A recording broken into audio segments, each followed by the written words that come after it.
Hi guys, I fell in total love the minute I first saw this trendy spiral design and I had to try it out for myself. So in this cake decorating video, I'll be showing you how to create this same spiral look with your fondant cakes. It's really easy and fun to do.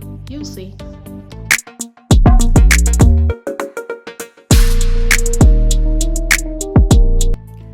So you need very few supplies for this look. I use satinized fondant, which is pre-made fondant, and I buy a huge bucket in white from Amazon. I'm also using a fake cake, which is also called a dummy or a styrofoam cake, since this cake was really just to feed my curiosity and for me to test out the design.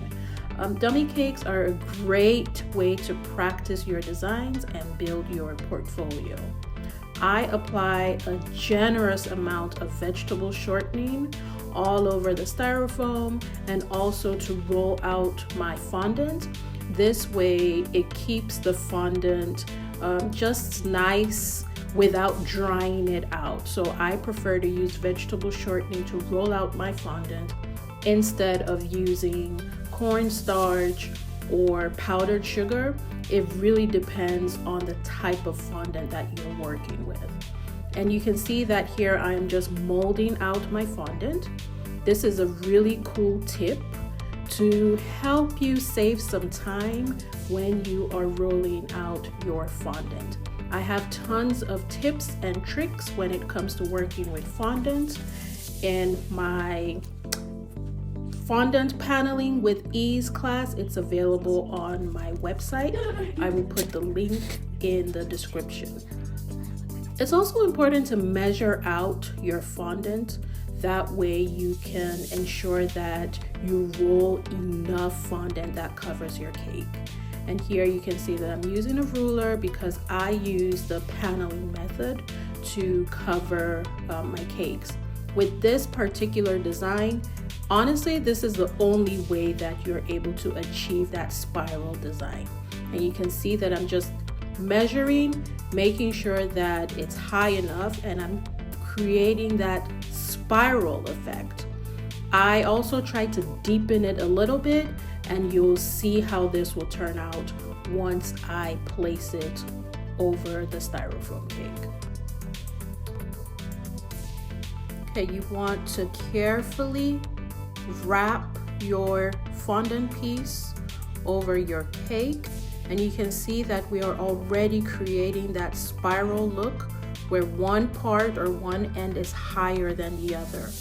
When you are using dummy or faux or styrofoam cakes, you want to ensure that your fondant is a little thicker than you would on real cake, because it just shows a lot more, because you are using styrofoam cake. So it's best to make your fondant pieces a bit thicker, and use a ruler. That helps to create a straight seam at the back. So you see how I'm carefully using the ruler, making a line all the way down.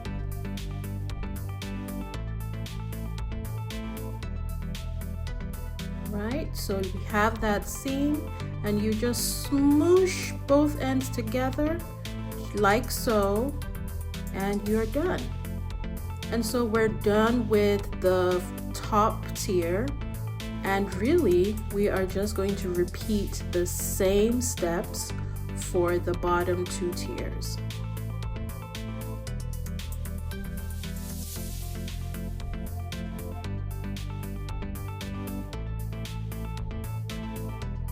If you've made it this far and you enjoy cake decorating videos and just want to learn more when it comes to fondant cakes, how to decorate using fondant, please like and please subscribe to this channel.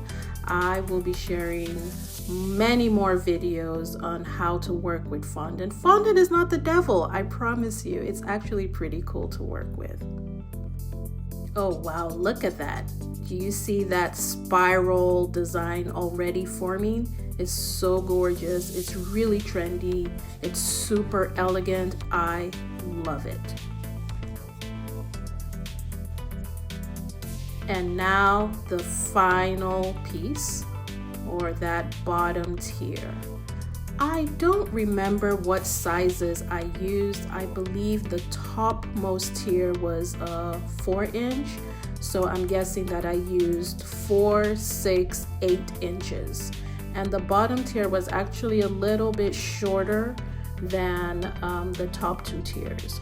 But this is gorgeous. I love it. What do you guys think? I'm in love.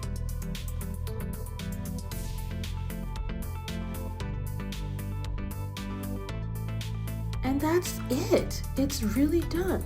You know, this is really easy. It's beautiful. This is part 1.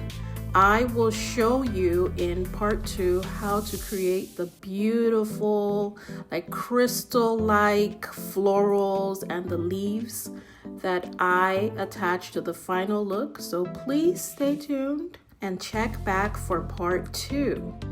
And don't forget to like and subscribe to this channel for more cake decorating content if you want to learn how to work with fondant cakes. Thank you for watching. Bye.